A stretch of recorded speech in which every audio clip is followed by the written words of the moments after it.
Pues res, això, agrair a Abacus que ens ha convidat a estar així i que sempre se deixa el seu espai, a l'editorial, a Salamandra, a Jaume, per supòs, que és un poc el protagonista, bueno, no sé si és ell o Martina, i a tots vosaltres que també esteu ocupant així un moment, una vesprada de la vostra vida per estar així disfrutant del còmic i de la passió del còmic que tenim, suposo, els que estem així. De fet, avui, Jaume, no sé si ho sap, però tenim un públic exigent, diguem-ho així, culturalment, ¿vale? Sí, n'hi ha músics, n'hi ha artistes de còmic, n'hi ha actors de teatre, n'hi ha un poquet de tot. I com jo sabia que éreu molt exigents, anem a començar fent un joc, perquè jo he preparat 2 guions. Aleshores, com no vull fastidiar-vos i fer spoiler, així tinc un, no és mentira, no, és en sèrio, este i este, ¿vale? Aleshores, quan jo conté 3, vull que s'alce les persones que no s'han llegit el còmic, perquè depenent de lo que passarà, jo agafaré la tablet, tinc les 2, no és mentira, ho veuré després, i farem una o farem l'altra, ¿vale? Sí? Fem? 1, 2 i 3.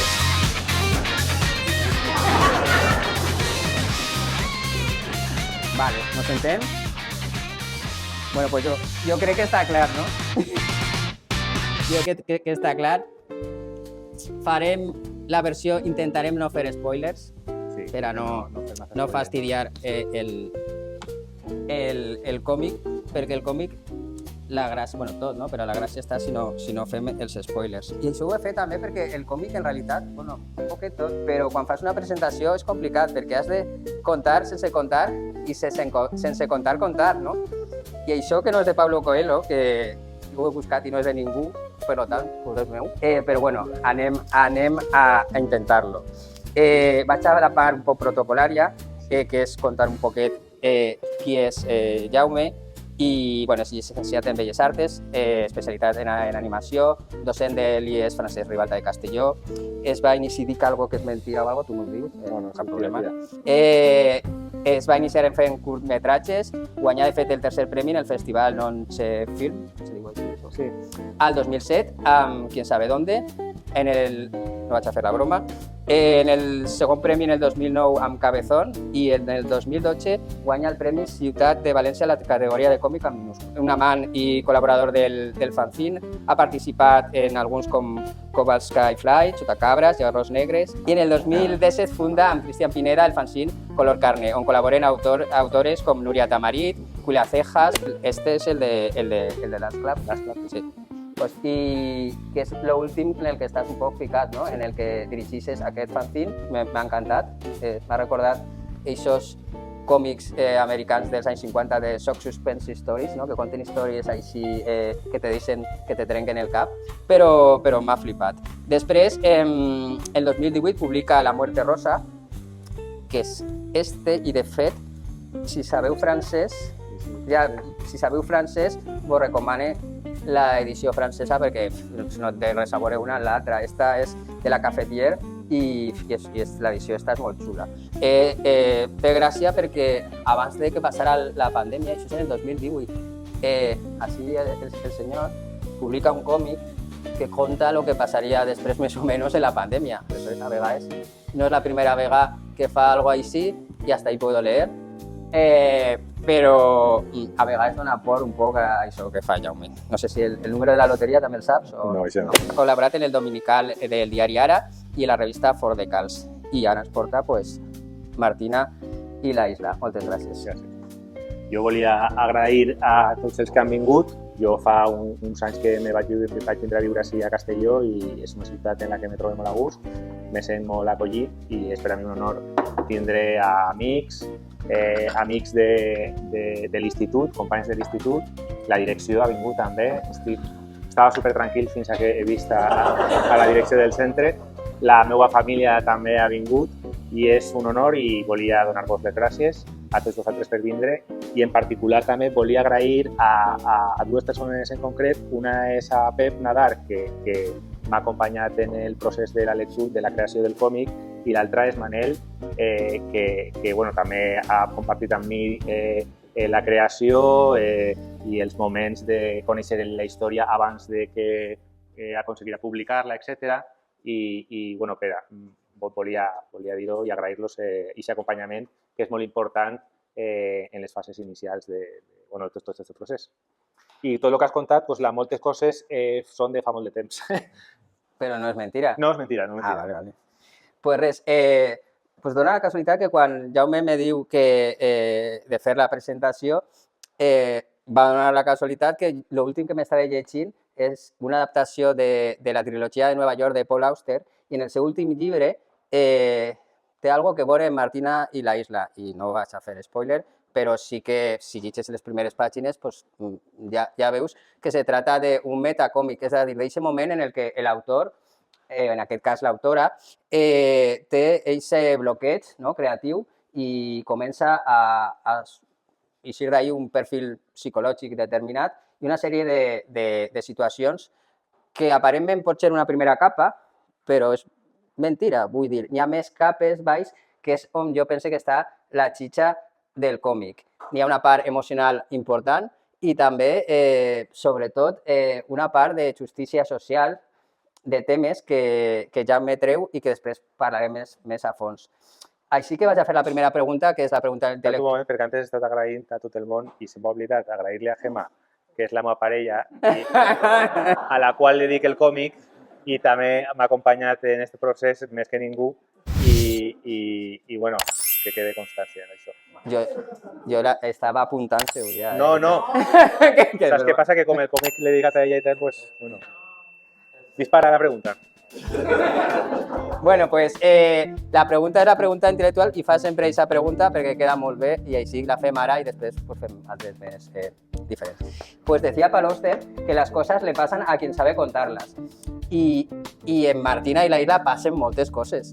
El que se ho ha llegit, els dos que no s'han alçat, passen moltes coses. Com fas i com és aquest procés creatiu des de l'inici per a que comencen a passar aquestes coses que saps contar també?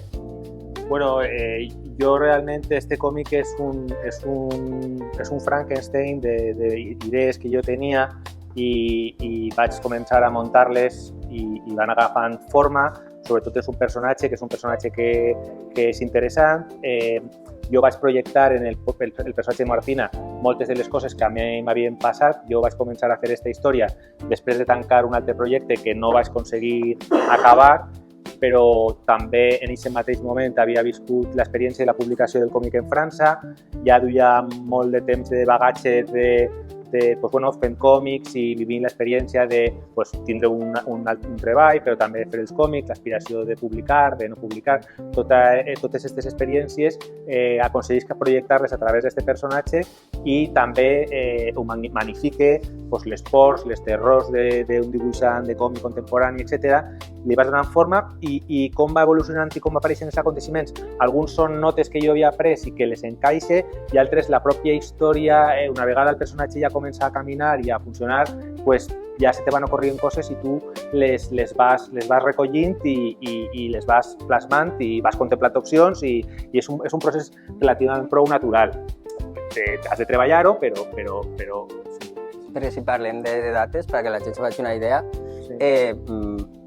del moment que te sentes i fas els primers dibuixos o la part de guió i fins el dia que se publica, de quant de temps estem parlant? Crec que les primeres notes són d'agost del 2022. Entonces, jo vaig estar molt escrivint el projecte perquè vaig escriure 3 versions del llibre. Val? Després podem ensenyar part del procés i he dut les primeres notes les he rescatat i clar, jo vaig fer una espècie d'esbós que ja se podia llegir, doncs jo vaig fer 3 versions d'esta història. Entonces, la primera la vaig deixar a llegir a certes persones de confiança, a 3 o 4 persones i la meitat de les persones van dir t'has passat de frenada perquè has ficat massa coses, és molt loco i altres els va agradar, però vaig fer més cas a les persones que m'havien dit que m'havia passat de frenada, doncs vaig podar completament tota la història, vaig simplificar-ho tot, em vaig preguntar de què estava parlant, perquè en la primera versió passaven moltes coses, era com molt loco, perquè a mi m'agrada també sorprendre al lector, que n'hi hagi molts girs, l'element de l'absurd m'agrada moltíssim, entonces pues, hi ha molt d'això, però jo al final dic, bueno, de què estic parlant? I me donava compte que estava, el personatge era una escriptora, n'hi havia històries dintre d'històries, tota aquesta història de les històries i de la creació m'interessava moltíssim, aleshores jo la història la vaig plegar de manera que parlara molt més sobre el tema de la creació i sobretot els problemes i les dificultats, les resistències que troba un creador, que poden ser resistències internes dels seus propis fantasmes o externes perquè passen coses horribles, acontecimientos catastróficos, i això impedeix pues, que tu pugues tindre la tranquil·litat de poder crear. I això fou la segona versió, i en la tercera versió fou una ampliació de la segona perquè jo m'he donat compte que al personatge li faltava una dimensió personal. Entonces ahí ya entren els elements de la família de Martina i tal, que són els que li donen un poquet més de 3 dimensions al personatge i arrodoneixen un poquet més la història al meu pareixer. A part d'aquesta personal, ara precisament anava a fer una pregunta, però acabant en el procés, perquè també apareix això en el còmic, com ha sigut la part d'acompanyament, probablement final, de l'editorial, perquè aquest tema també apareix en el còmic i jo penso que una editorial pues, ha de tindre aquest procés en l'artista d'acompanyament. Què pots dir de Salamandra i com ha sigut aquest procés? Bueno, jo és que ja he presentat molts projectes a editorials, ja he tingut molta experiència. Entonces, què passa? Que tu quan presentes un projecte, si el projecte no està molt ben... És a dir, hi ha molta gent que presenta 10, 16, 20 pàgines acabades i una sinopsi, no? De 2 pàgines. Si te rebutgen aquesta proposta, tu després te sentes i comences a preguntar-te si el que t'has fet té sentit. Entonces, jo normalment presento projectes quan ja estan super desenvolupats. O sigui, que encara que me diguen que no la van a publicar, jo el vaig acabar. No? Per a mi són més reptes personals que tratar de buscar que me publiquen un projecte. Entonces, quan jo presento el projecte al concurs de Salamandra, perquè realment estem així perquè l'obra fou finalista d'un concurs, no el va guanyar, però els va interessar el projecte, jo ho tenia ja super amarrat tot. O sigui, vaig presentar 60 pàgines, demanaven al concurs, no sé si 30, jo presenté 60, però quan me van contactar jo ja tenia 100 pàgines ja dibuixades. Llavors jo ja ho tenia tot molt tancat. Llavors ells me van fer un comentari respecte a una pàgina, però no van tocar res.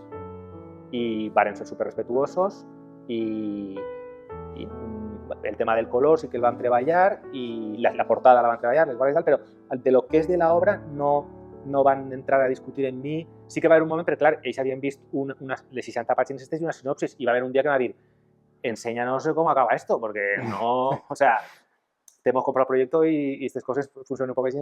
I aleshores el vaig enviar i els va agradar.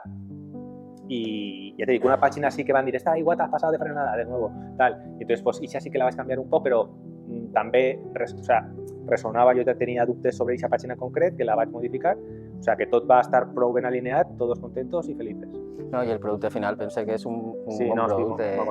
Abans estàvem parlant precisament de la qualitat dels contrastes dels colors tal, i la portada, que ja ho vam parlar, encara que... Si compares La Muerte Rosa, que és una edició que, pues, com si fos un fanzine, que bueno, me lo van publicar, però bueno, que estic supercontent, no? Però que...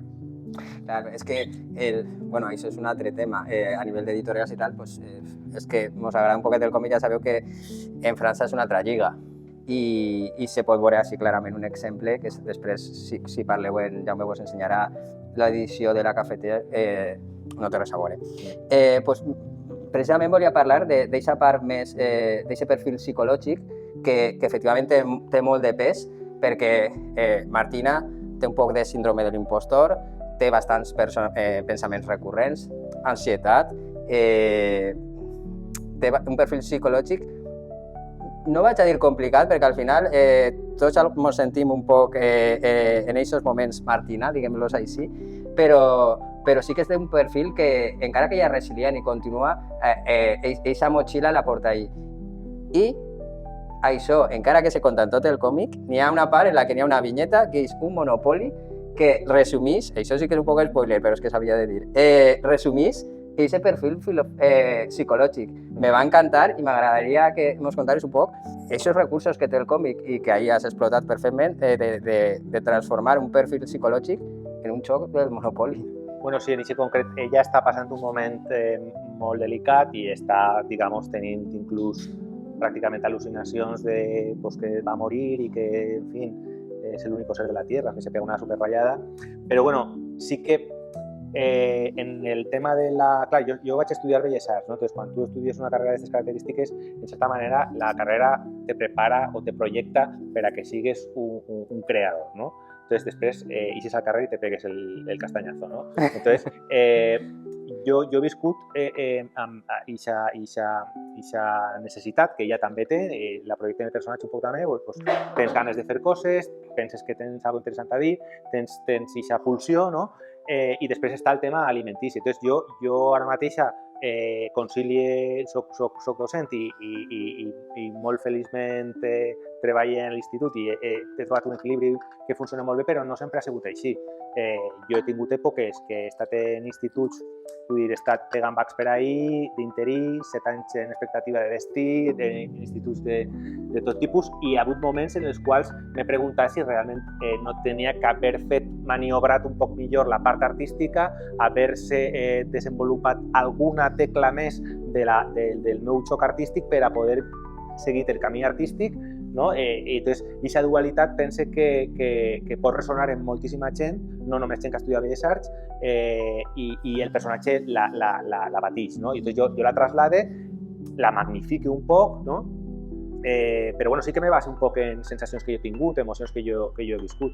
Entonces, això està ahí, i pense també que bueno, pues, l'ansietat i la ratllada mental, tot el món la viu, és un espectro, no? Està la malaltia mental i després hi ha tota una sèrie de games que tots anen atravessant segons els moments i bueno, pues el personatge ho atravessa. També tot això, al final del còmic hi ha una reflexió, no? Perquè ella té una sèrie d'aspiracions, les aconseguirà o no, jo no contes el final, no ho vull dir, però ella sí que hi ha com una espècie de conclusió respecte a totes aquestes fantasies de lo que és la vida de l'artista, la vida del creador i tot això, que aquestes fantasies com són, perquè a lo millor no són tan fantàstiques com creguem, no? I que al final la felicitat o la pau mental és una cosa molt més senzilla d'alcançar, però tenim una sèrie de fantasmes i de pel·lícules mentals que ens creem que bueno, fan que recorreguem tots aquests camins tortuosos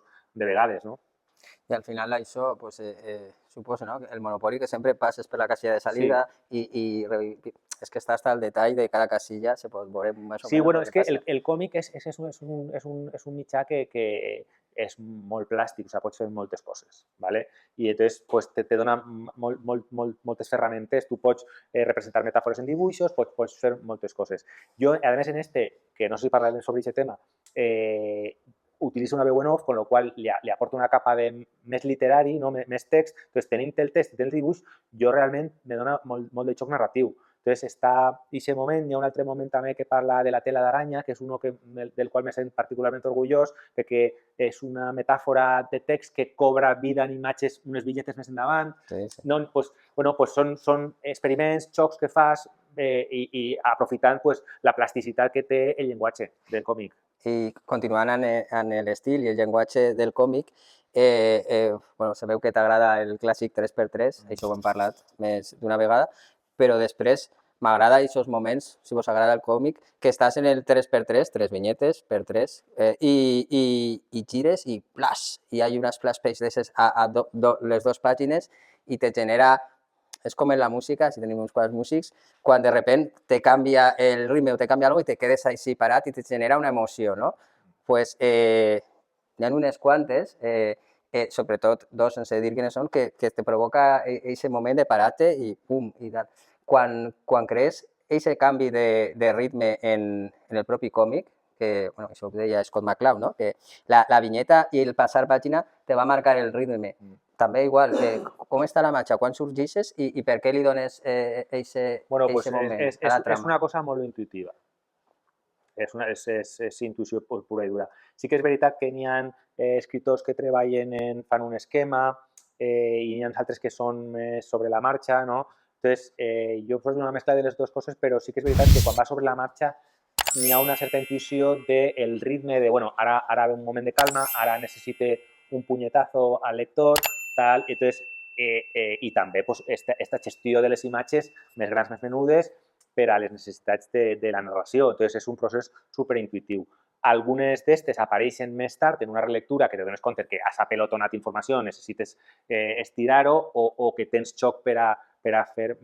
Però bueno, és una qüestió de, ja que tenim a citats músics, de ritme. O sigui, el ritme és fonamental en la música, en la literatura, en qualsevol expressió artística. Vull dir, la qüestió de plantejar el ritme te dona molt de xoc i bueno, pues, no sabria dir-te, ho faig de manera intuitiva.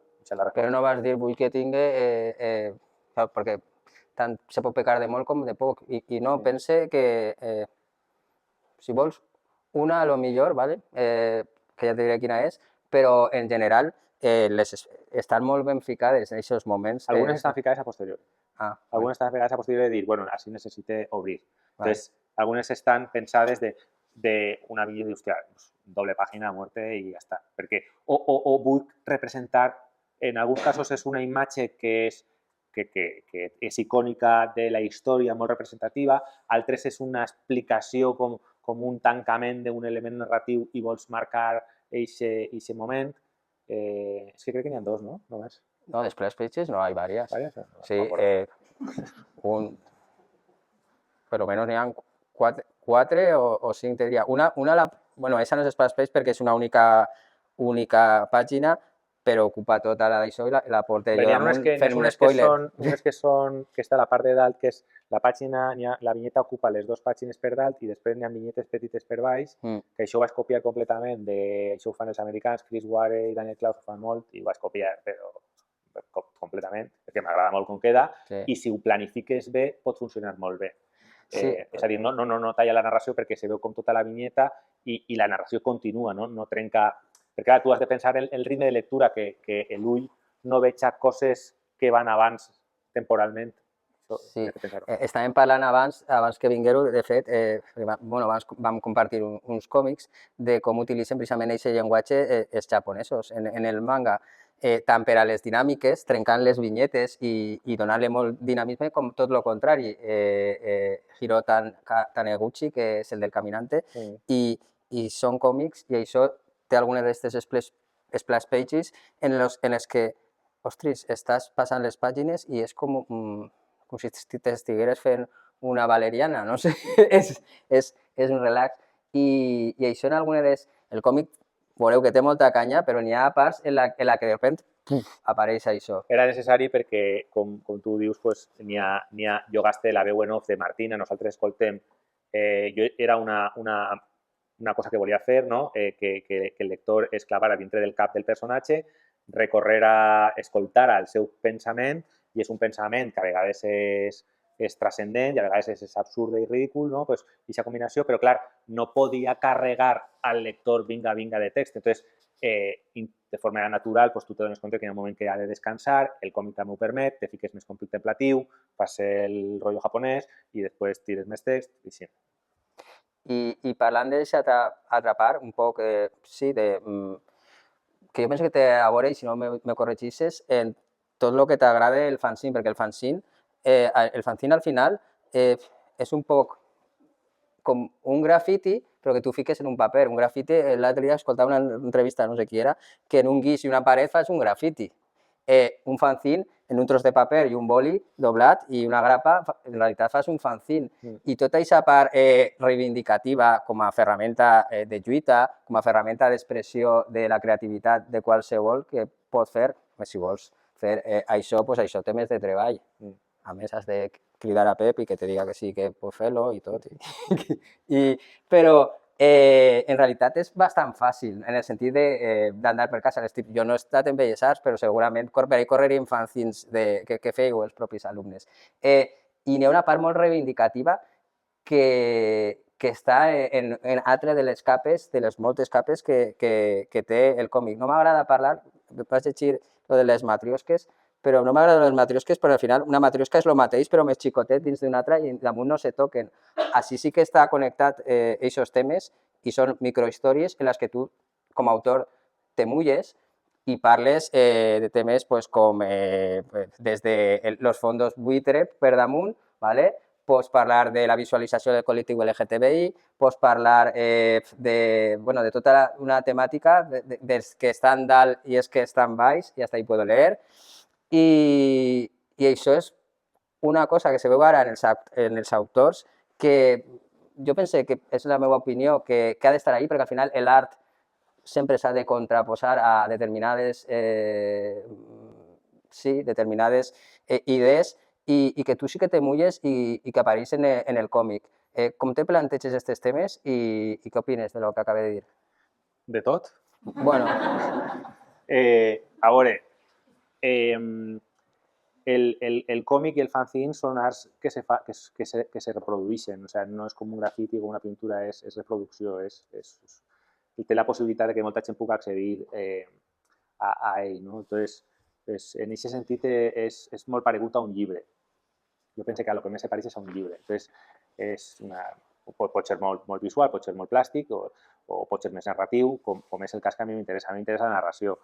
I els temes que fique pues, són temes que m'interessen, que tinc curiositat. De vegades, la majoria neixen de manera natural. No? Pues tots tenim fantasies, tot el món se pot imaginar una història i si tu t'assentes a escriure-la, veuràs que tens un camí, pots anar per la dreta, pots anar per l'esquerra. I llavors tu vas de manera natural pues, escoltant la teua intuïció, les teues preocupacions, de vegades pots crear imatges respecte a temes que te resulten rellevants. No és un còmic, a veure, és un còmic que parla de moltes coses. Jo no he volgut fer un còmic que fora temàtic sobre una qüestió, no? Entonces, això jo ho tenia molt clar. Volia que fora més com... Això passa molt en alguns llibres, no? que te parlen de moltes coses, tu recorres tens uns camins i s'han parlat de coses però no estan aprofundint sobre un tema. Jo no penso que el còmic aprofundisca... Si aprofundís sobre un tema és sobre el que he comentat abans de les resistències i el tema de la creació, perquè contínuament se parlen de creadors, uns han triomfat, uns altres no, l'esports, tal... Aquest tema és el tema recurrent. I després pues, m'agrada ramificar i poder parlar un poc pues, bueno, de moltes de les coses que tu has comentat, que és veritat que se toquen en el llibre, però no tenia ambició de voler tocar aquests temes. Pues suposo que són temes que pareixen importants i els he ficat, però no n'hi havia un plan definit de tocar-los. Però sí que de manera, no directa, i no és la primera vegada, t'agrada ficar a l'ésser humà en situacions límit per d'ahir treure profit i ahí sorgeix algun d'aquests temes. Aquestes situacions que n'hi ha, no sé si és spoiler o no, però bueno, vaig a fer una referència i si no fas directament, que pareix un poc un senyor de les mosques que passa en aquest moment, no? Sí, és un tema que m'interessa. T'interessa? És un tema que m'interessa perquè pense que la societat és una construcció. El sistema que vivim és una construcció en el qual s'apilen moltes capes de cultura, d'història, etc., que fa que siguem com som. Però podíem ser completament diferents. I, de fet, si tu mires al llarg de la història, n'hi ha models socials completament diferents. Te vas a Xina i viuen d'una manera, te'n vas a Rússia i viuen d'una altra manera, te'n vas a Àfrica, vull dir, i ara mateix. Però si damunt ho ampliem al llarg de la història, s'ha viscut de milers de maneres i a lo millor pues, s'ha practicat inclús el canibalisme, no? Entonces, vull dir, l'ésser humà és això, en essència. El que passa que nosaltres, l'ésser humà que coneguem és el contemporani i actual. Entonces, a mi m'interessa molt explorar com se comporta l'ésser humà en estat pur, no? Com podria ser. Entonces, al portar-lo al límit, investigue, m'imagine com podria comportar-se. Entonces, pues bueno, en La muerte rosa és una societat distòpica, una espècie de dictadura perquè n'hi ha un virus que obliga tot el món a comportar-se d'una certa manera i en en aquesta part a la que tu te referissis, pues bueno, apreta un poquet ahí la maquinària per a veure un poc per on ixen les persones. Entonces, m'imagine respostes possibles de que, pues bueno, de fet, justament, els personatges principals se separen, cada un ho viu d'una manera i fan una reflexió al final, diu, ostres, tu has viscut així i jo ho he viscut de l'altra manera estant en la mateixa circumstància. I l'ésser humà és que és així. En circumstàncies similars, doncs uns acaben matant-se entre ells i els altres són tan amigos i, jo què sé, saps? Com en la pipa de la paz.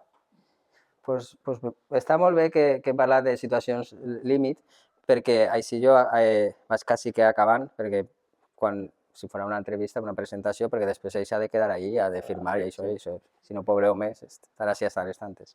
I volia contar-vos una cosa, perquè precisament ara que n'hi ha una guerra i que fa poc van enviar allí uns barcos a un país que és Xipre, que és on ens van conèixer Jaume i jo. És la primera vegada, i ho conto ara, veurem per què, no vinc quasi a contar mis mierdas, que dirían mis amigas. Y es la primera vegada que presenten un autor de còmic que no el coneixia perquè siga un autor de còmic, el coneixia d'una altra cosa, que van coincidir en un projecte Erasmus en Xipre, i quan ja un dia, no sé com va ser, pues a mi m'agrada el còmic, pues a mi també, i van fer match, com si fos un Tinder, no? Van fer match, però només això. I aleshores pues, li vaig dir, pues mira, Jaume, jo de Xipre tinc unes imatges mentals que s'han quedat gravades de la memòria i dos, de fet, que les tinc allí gravades, són d'estar en un puesto i tu treure l'sketchbook de viatge i l'estuchet d'aquarel·les i ficar-te a pintar. I a mi això se m'ha quedat gravat. I un altre moment igual. Aleshores, la pregunta és, veurem, quins són els teus projectes futurs? Veurem ells, i després, i conto un poquet més, l'altre dia vam quedar i me va portar el sketchbook i és superxulo quan tu obres això i és que te porta al puesto d'aquest moment. Això només ho genera les arts, en aquest cas el còmic, o te passa en una cançó o te passa en algo que has jugat de tal, perquè t'ha creat aquesta emoció i te queda ahí, però inclús a les persones en malalties mentals degeneratives això queda ahí gravat i això només ho donen este tipus de coses i no sé, és un poc màgia. La pregunta és, veurem, no és sketchbook perquè no sé, però no té molt de sentit, pense, però sí, quin és el teu projecte o una fusió en el que m'aparega alguna cosa d'aquelles aquarel·les? No ho tinc previst. Realment m'encanta que ho vegis així, que ho vegis de forma tan poètica. Jo realment, què passa? Jo treballo en l'institut, entonces per les vesprades, quan tinc un rato, pues faig un poc de còmic, una horeta, 2, mitja, o el que siga, no? Quan me'n vaig de viatge no puc estar dibuixant, perquè jo treballo en ordinador digital. Aleshores vaig veure gent que ho feia i m'ha agradat molt la idea i també és una manera de practicar, seguir practicant. És com el que està preparant una marató i se'n va de viatge i s'endú les sabates i corre també perquè està... Entonces jo, és una forma de fer musculatura, entonces m'enduc diferents ferramentes, vaig provant, me relaxa moltíssim, m'agrada fer-ho, però ho faig sobretot per a practicar.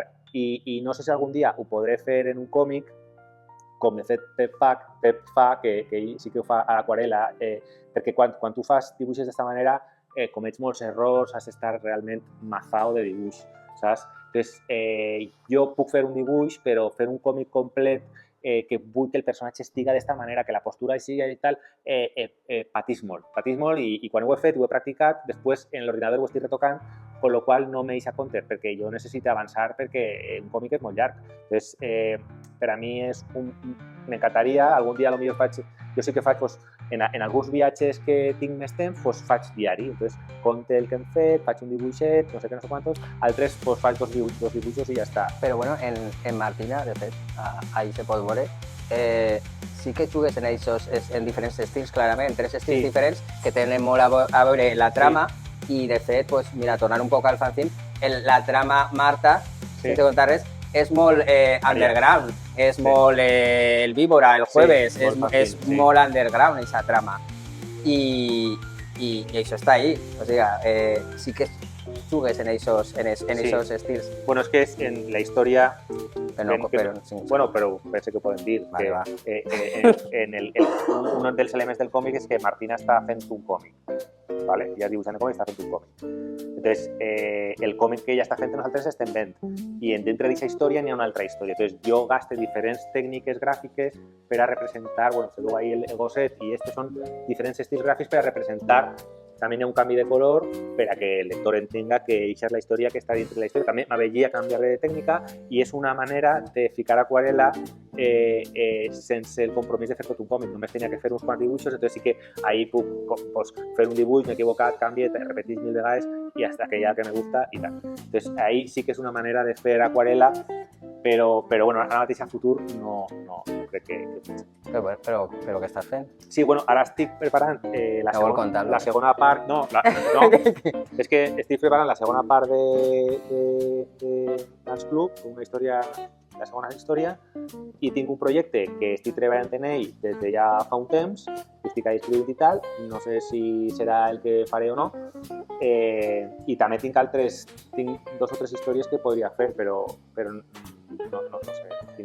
Tinc una que m'agrada molt, però no sé si serà aquesta.